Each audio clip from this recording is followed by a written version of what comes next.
चाहिए। इस्लाम के अंदर पूरा का पूरा दाखिल होना क्या है? इस्लाम के अंदर पूरा का पूरा दाखिल होना यह कि हमारा उठना, हमारा बैठना, हमारा सोना, हमारा जागना, हमारा खाना, हमारा पीना सब इस्लामी हो जाए। हमारी शादी भी इस्लामी हो जाए। क्या हमारी शादी इस्लामी हो रही है? आप बताइए। कितने लोग बारात में जाते हैं? बारात का कोई तसव्वुर है इस्लाम में? कोई एक बता दे कि बारात का कोई तसव्वुर है इस्लाम में? 100 आदमी, 150 आदमी, 200 आदमी, और हमारे उत्तर प्रदेश में आ जाओ तो 400 आदमी और 500 आदमी भी चल रहे हैं। और लड़की वाला बफर सिस्टम करता है। बफे सिस्टम जानते हैं ना? कुर्सियां उर्सियां कुछ नहीं रहेंगी, सारा खाना पका हुआ रखा है। प्लेट उठाओ, खड़े होकर अपने हाथ से जो निकालना चाहो खाओ, खड़े होकर। अब हम गए प्लेट लेकर, यहाँ से ये उठा लिया पनीर, शाही पनीर, यहाँ से चिकन, यहाँ से तंदूरी, यहाँ से मटन मसाला, खाते जा रहे हैं और इधर से उठाते जा रहे हैं खड़े होकर। कुर्सियां नहीं है बैठ के खाने का। इसका नाम रखा गया बफे सिस्टम, जिसका नाम होना चाहिए था कुत्ता सिस्टम, जिसका नाम होना चाहिए था गधा सिस्टम, जिसका नाम होना चाहिए था खिंजीर। अरे खिंजीर हम क्यों बोले? जिसका नाम होना चाहिए था सुअर सिस्टम। वो और मौलवी होंगे जो कहते होंगे खिंजीर, सुअर कहने से 40 दिन जबान गंदी होती है। तेरे बाप की हदीस होगी? हमें ऐसा कुछ नहीं मिला। अरे इंग्लिश में पिग कह दोगे हैं? अरे अरबी में खिंजीर कहते हैं तो उर्दू में भी तो कुछ कहते होंगे। उर्दू में क्या कहेंगे? उर्दू में सुअर कहेंगे, हिंदी में सुअर कहेंगे, इंग्लिश में पिग कहेंगे। जब इंग्लिश में पिग कह सकते हो तो उर्दू में और हिंदी में सुअर कहने में क्या एतराज है आपको? तो इसका नाम होना चाहिए था सुअर सिस्टम, गधा सिस्टम, जानवर सिस्टम। इसका नाम रखा गया बफे सिस्टम। शादियों में आसानियां पैदा करो, आसानियां। इस्लाम आसान शादी का हुक्म देता है। खुद मोहम्मद रसूलुल्लाह सल्लल्लाहु अलैहि वसल्लम की शादी तसव्वुर करो, कैसी शादी?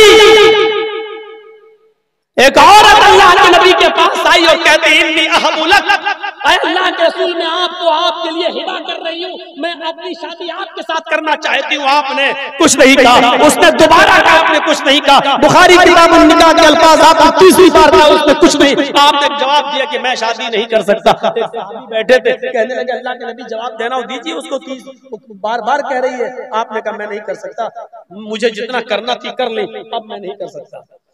तो सहाबी ने कहा अल्लाह के रसूल अगर आप नहीं कर सकते तो मेरे साथ करा दीजिए।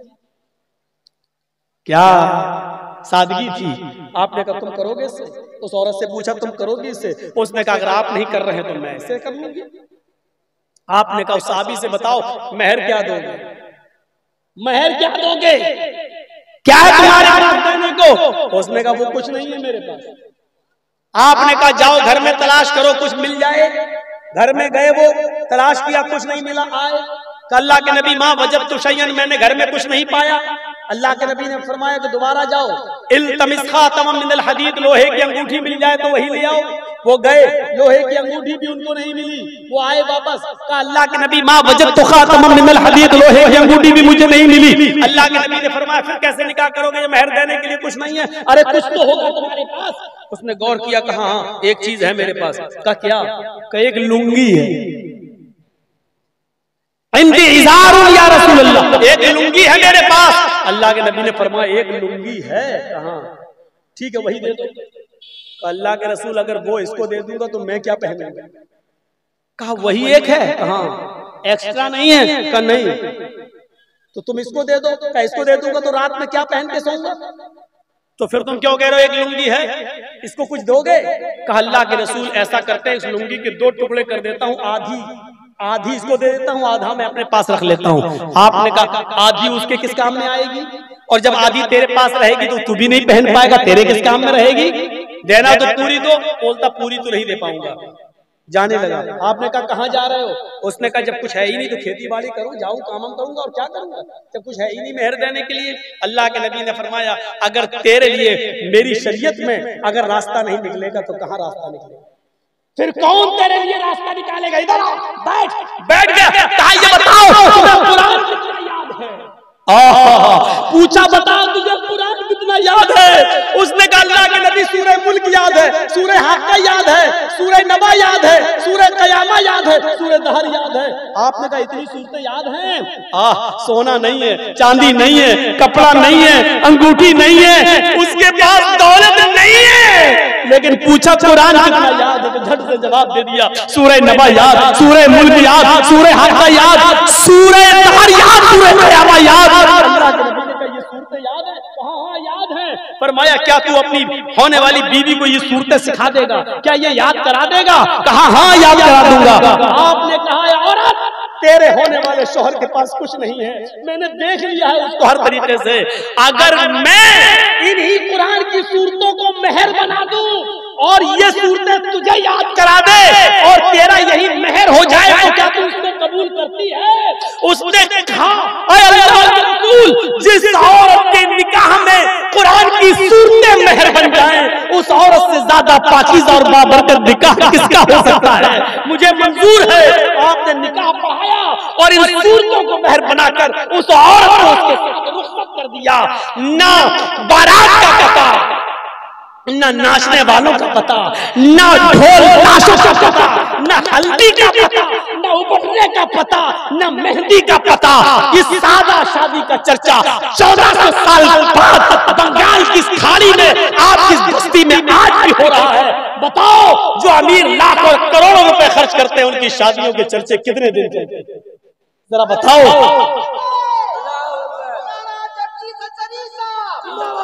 ये इस्लाम का मिजाज है। इसीलिए कहा शादी को आसान कर दो, इतना आसान कर दो कि जिनाकारी मुश्किल हो जाए। आज लड़का जिना करना आसान समझ लेता है लेकिन निकाह करना मुश्किल। इतने सूट हो, इतना सोना हो, इतनी चांदी हो, इतने जोड़े हो, इतनी चप्पल, इतने जूते, तब जाकर शादी होगी, इतना मुश्किल बना दिया है। शादी को आसान कर दो। जय मदरसा की कमेटी बन जाती है, मस्जिद की कमेटी बन जाती है, एक कमेटी ऐसी बनाओ जिसमें गरीब लड़कियों की शादी का इंतजाम किया जा सके, गरीब लड़कों की शादी का इंतजाम किया जा सके, सामूहिक शादियां हो, एक ही मैदान में उन लड़के और लड़कियों को इकट्ठा करके निकाह करा के और थोड़ा बहुत समाज के लोग चंदा उंदा करके लड़की का घर बसाने भर और घर की जरूरी चीजें देकर उनका रुखसत कराकर उनका निकाह करवाएं। अगर आपको मुआशरे को जिना से बचाना है, बेपर्दगी से बचाना है, तो इस कदम को उठाइए आप। इस्लाम के अंदर आसानी ही आसानी है, इतनी आसानी है कि इस्लाम आप तसव्वुर नहीं कर सकते। एक सहाबी अल्लाह के नबी के पास आए और कहा अल्लाह के रसूल मैं तो हलाक हो गया। हलाक तो या रसूल अल्लाह मैं हलाक हो गया। आपने कहा क्या हुआ? कहा अल्लाह के नबी रोजे की हालत में बीवी से जिमा कर ले, बीवी से हम बिस्तरी कर ले। अल्लाह के नबी ने कहा ओह अब तो तुम्हें कफारा अदा करना पड़ेगा। कहने लगा क्या कफारा है? कहा एक गुलाम आजाद करो। अल्लाह के रसूल गुलाम? पूरी जिंदगी दूसरे की गुलामी करते हुए मुझे हो गई, मैं कहां से गुलाम लाऊं? नहीं है इतनी ताकत। आपने कहा फिर दूसरा कफारा अदा करो। कहा क्या? कहा 60 रोजे रखो मुसलसल पे दर पे कंटिन्यू, शहरैन मुतताबिईन, मुसलसल कंटिन्यू। कहा अल्लाह के रसूल 60 रोजे कहां? का एक रोजे में तो सब्र नहीं कर पाया, 60 रोजे मेरी ताकत नहीं, 60 रोजे में कमजोर आदमी कहां से कर लूंगा, नहीं रख पाऊंगा 60 रोजे। फिर आपने कहा तीसरा ऑप्शन और है। कहा क्या? कहा तीसरा ऑप्शन ये कि तू 60 मिस्कीनों को खाना खिला, 60 फकीरों को खाना खिला दे। उसने कहा अल्लाह के रसूल आपको शायद मालूम नहीं है कि मैं कितना गरीब आदमी हूँ, सुबह खा लूं तो शाम को नहीं मिलता, शाम को मिल जाए तो सुबह नहीं मिलता। अरे अल्लाह के रसूल मैं 60 मिस्कीनों को कहां से खाना खिलाऊं? आपने कहा बैठो। देखिए तीन ही चीजें हैं, या तो गुलाम आजाद करो, या 60 रोजे रखो, या 60 मिस्कीनों को खाना खिलाओ। चौथा कोई ऑप्शन नहीं है, लेकिन उसके पास तीनों नहीं है। आपने कहा बैठो। फिर आपने लोगों से कहा अपने भाई की कुछ मदद करो, लाओ चंदा। कहीं से 10-15 किलो खजूर का टोकरा आ गया, 10-15 किलो खजूरों का एक टोकरा आ गया। आपने उस सहाबी से कहा इधर आओ। कहां गया वो? कहा अल्लाह के रसूल मैं यहाँ हूं। आपने कहा लो ये तुम्हारे साथियों ने मदद की है, जाओ और इसको अपने गांव में अपने कबीले में जाओ ले जाओ, और जो गांव में कबीले में गरीब लोग हो उनमें बांट दो, तुम्हारा कफारा अदा हो जाएगा। हंसने लगा। अल्लाह के नबी ने कहा क्यों हंस रहे हो? कहने लगा आप कह रहे हैं अपने गांव में ले जाओ गरीबों में बांट दो। कहा अल्लाह के रसूल आप जाइए मेरे गांव का हाल देखिए, अल्लाह की कसम मेरे पूरे कबीले में और खानदान में और गांव में मुझसे ज्यादा गरीब कोई है ही नहीं, मुझसे ज्यादा कोई गरीब है ही नहीं। आप हंस दिए। और हंसकर बोले फिर तू खा ले और अपनी बीवी बच्चों को खिला दे, जा कफारा अदा हो जाएगा।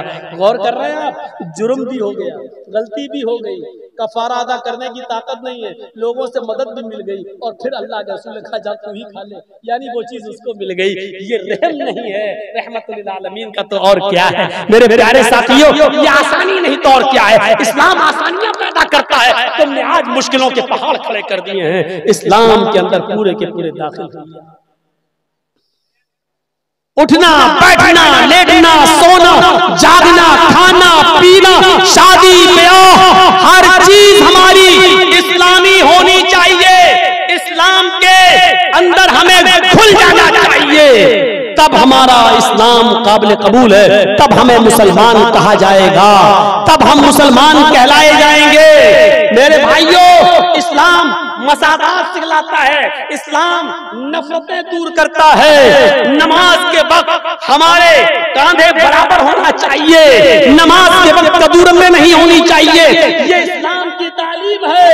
आज भी हिंदुस्तान के किसी चर्च में चले जाओ, ऐसी मसाबात नहीं मिलेगी। हिंदुस्तान के किसी मंदिर में चले जाओ, आज ऐसी मसाबात नहीं दिखाई देगी जो सऊदी और जो हिंदुस्तान की मस्जिदों में आपको नजर आएगी।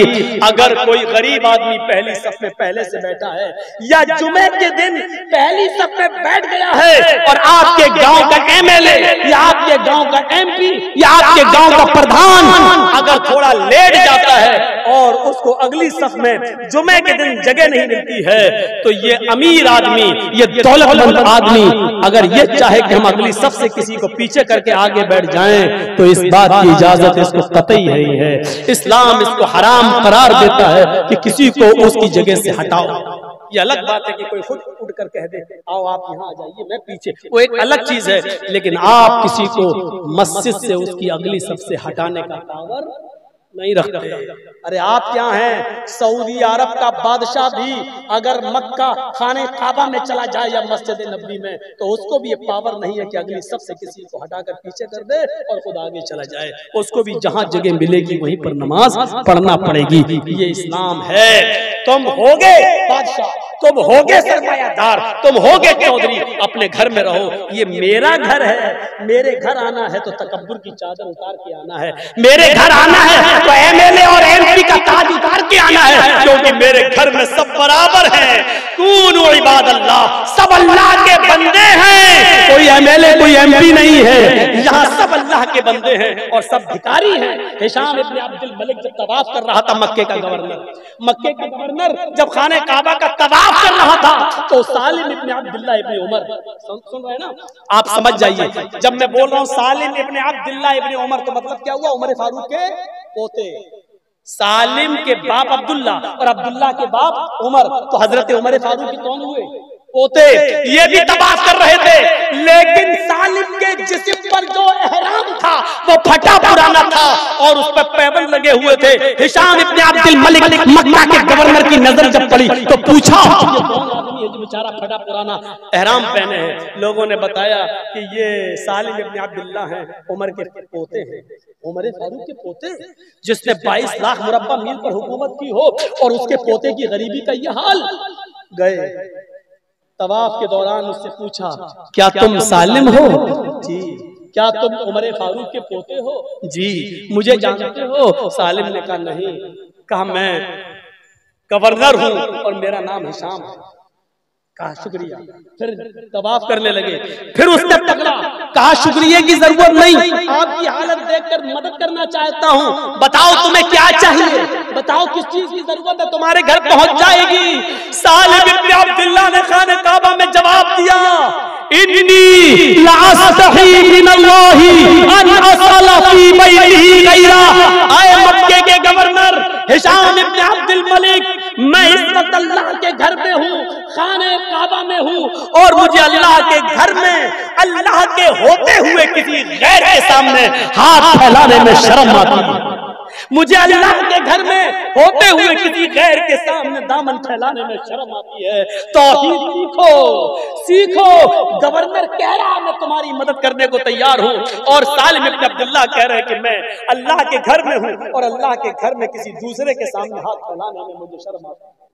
थोड़ी देर के बाद 7 चक्कर पूरे हो गए, मकाम इब्राहिम के पास सालिम इब्न अब्दुल्लाह ने 2 रकात नफिल नमाज पढ़ी और उसके बाद दोनों हाथों को उठाकर दुआ करने लगे। सालिम इब्न अब्दुल्लाह दुआ कर रहे हैं, हिशाम इब्न अब्दुल मलिक देख रहा है कि ये दुआ कर रहे हैं, लेकिन क्या कर रहे हैं वो नहीं मालूम, क्योंकि दुआ आहिस्ता आहिस्ता कर रहे हैं। क्या कर रहे हैं नहीं मालूम, लेकिन जब बाहर निकले हिशाम इब्न अब्दुल मलिक भी और सालिम भी, तो बाजार में चौराहे पर हिशाम ने गवर्नर ने पकड़ लिया और कहा, अल-आन खरजत मिन बैतिल्लाह, अब तो आप अल्लाह के घर से निकल चुके हैं, फस्अल अल-आन, अब मांगो क्या मांगते हो, ये तो अल्लाह का घर नहीं है, ये तो बाजार है, ये तो मार्केट है, अल्लाह के घर में शर्म आ रही थी, ये तो अल्लाह का घर नहीं है, बताओ तुम्हें किस चीज की जरूरत है, तुम्हारे घर पहुंचा दूंगा।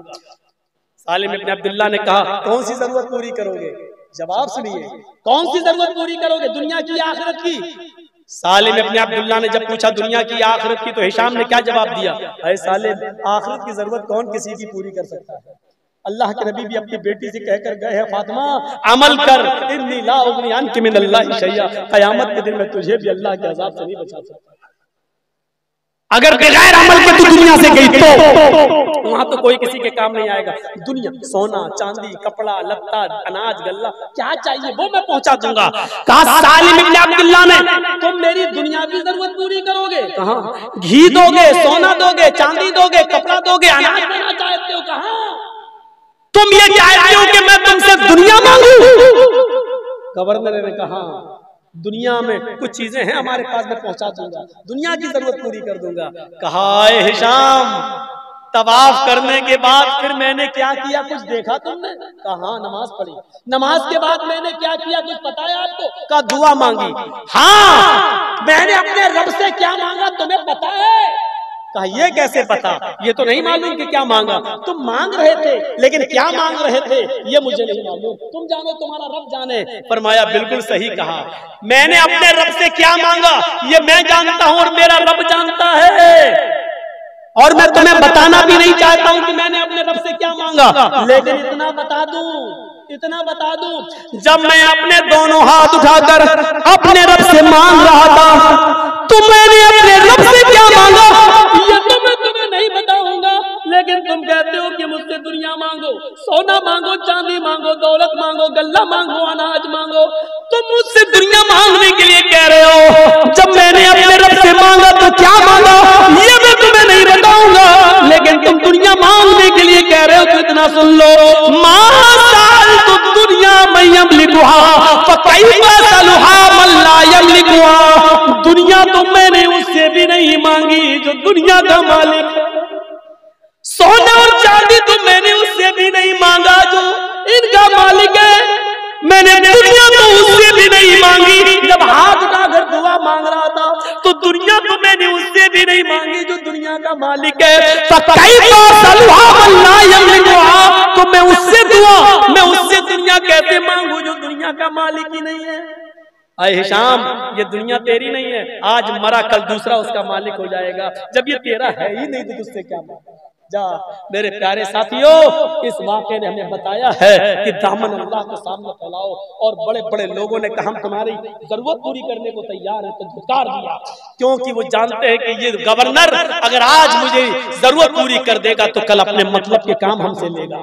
आज अगर योगी जी उत्तर प्रदेश में हमें कुछ दे दें तो हम उनके एहसानों के तले दब जाएंगे और उनकी हर बात हम पूरी करेंगे। तो इसलिए हिशाम इब्न अब्दुल मलिक की दी हुई चीजों को ठुकरा दिया, ना तुम्हारी दी हुई चीजें हम लेंगे, न तुम्हारा कोई एहसान हमारे ऊपर रहेगा, हमारे लिए अल्लाह काफी है। मेरे प्यारे साथियों, 2:30 बज चुका है, मुझे लंबा सफर करके निकलना है। ये चंद बुनियादी बातें मैंने इस्लाम के ताल्लुक से आपके सामने रखी हैं। मैं अल्लाह से दुआ करता हूँ कि बारे अल्लाह हमारी खताओं को माफ फरमा कर इस्लाम हमारे अंदर पूरा का पूरा दाखिल फरमा दे। आइए हम दुआ करें कि बारे अल्लाह हमारी खताओं को दरगुजर फरमा दे, हम जमीअ मुसलमानों पर रहम फरमा। आय अल्लाह, आज हमारे मुल्क हिंदुस्तान के हालात बड़े नागुफ्ताबे हैं, आय अल्लाह अपना रहम करम फरमा दे। अल्लाह हमारे यूपी को, हमारे और जहां जहां बीजेपी की गवर्नमेंट है बारे अल्लाह उसमें दंगा करने की पूरी कोशिश की जा रही है, हमें मस्जिदों में नमाज पढ़ने से रोकने की प्लानिंग हो रही है। इलाह आलमीन हमारे ऊपर सच्चे हुक्मरानों को मुसल्लत फरमा दे। अल्लाह नाकाम और नाकारा हुक्मरानों से हमें नजात अता फरमा दे। इलाहुल आलमीन, हम तुझसे दुआ करते हैं कि हमारे मुल्क को बचा ले, हमारे मुल्क की हिफाजत फरमा। ये लोग हमारे देश को बर्बाद करने पर तुले हैं। अल्लाह, श्रीलंका इसीलिए बर्बाद हो गया कि वहाँ अल्पसंख्यक पर जुल्म हो रहा था, उनको नमाजों से रोजों से रोका जा रहा था, वहाँ औरतों पे पर्दे पर पाबंदी लगा दी गई और मुसलमानों पर जुल्म हो रहा था। आज श्रीलंका बर्बाद हो चुका है। आज श्रीलंका का वजीर आजम अपनी जान बचाने के लिए हेलीकॉप्टर पे भाग रहा है, उसके घरों को लोगों ने आग के हवाले कर दिया है। अल्लाह, हमारे देश की कहीं ये हालत ना हो जाए। अल्लाह, यहाँ पर भी अल्पसंख्यक के ऊपर जुल्म हो रहे हैं, ज्यादतियां हो रही है। अय अल्लाह, हमारे मुल्क को बचा ले। अय अल्लाह, हिंदू मुसलमान सिख ईसाई सबको भाई भाई बनकर रहने की तौफीक अता फरमा। अल्लाह, ये मुल्क जितना औरों का है हमारा भी है, जितना औरों ने कुर्बानियां दी है इस मुल्क की आज़ादी में हमने भी दी हैं। अय अल्लाह, आज हमसे हमारी नागरिकता का सवाल किया जा रहा है, आज हमसे हमारे यहाँ के होने का सबूत मांगा जा रहा है। अय अल्लाह, इन हुक्मरानों के दिलों को बदल दे। अय अल्लाह, इनके दिलों में हमारी मोहब्बत पैदा फरमा दे। अय अल्लाह, तेरे नबी का फरमान था, जैसे तुम अमल करोगे वैसा तुम्हारे ऊपर हुक्मरान मुसल्लत करेंगे। शायद हमारे अमाल अच्छे नहीं हैं, इसलिए हमारे ऊपर अच्छे हुक्मरान नहीं आए हैं। अल्लाह, हमारे अमाल की इस्लाह फरमा दे और हमारे ऊपर अच्छे हुक्मरान मुसल्लत फरमा दे। अय अल्लाह, जो बीमार हैं उनको शिफाए कामला और आजिला अता फरमा। अय अल्लाह, जो हॉस्पिटल्स में एडमिट है उनकी दवाओं में सेहत और तंदुरुस्ती कूट कूट के भर दे। अय अल्लाह, जो लोग तेरी रहमत को प्यारे हो चुके हैं तो उनकी कब्रों को नूर से भर दे। अय अल्लाह, जब तक तू हमें जिंदा रख, इस्लाम पे जिंदा रखना। बारे अल्लाह, जब हमारा खात्मा हो तो ईमान पर हमारा खात्मा फरमाना। ला इलाहा इल्ला अंत सुब्हानका इन्नी कुन्तु मिनज़ ज़ालिमीन। रब्बना आतिना फिद दुनिया हसनतन व फिल आखिरति हसनतन व क़िना अज़ाबन नार। रब्बना ज़लमना अनफुसना व इन लम तग़फिर लना व तरहमना लनकूनन्न मिनल ख़ासिरीन। रब्बना तक़ब्बल मिन्ना इन्नका अंतस समीउल अलीम व तुब अलैना इन्नका अंतत तव्वाबुर रहीम। व सल्लल्लाहु तआला अला खैरि खल्क़ि मुहम्मद व अला आलिहि व सहबिहि अजमईन बिरहमतिका या अरहमर राहिमीन। अस्सलामु अलैकुम व रहमतुल्लाहि व बरकातुहू।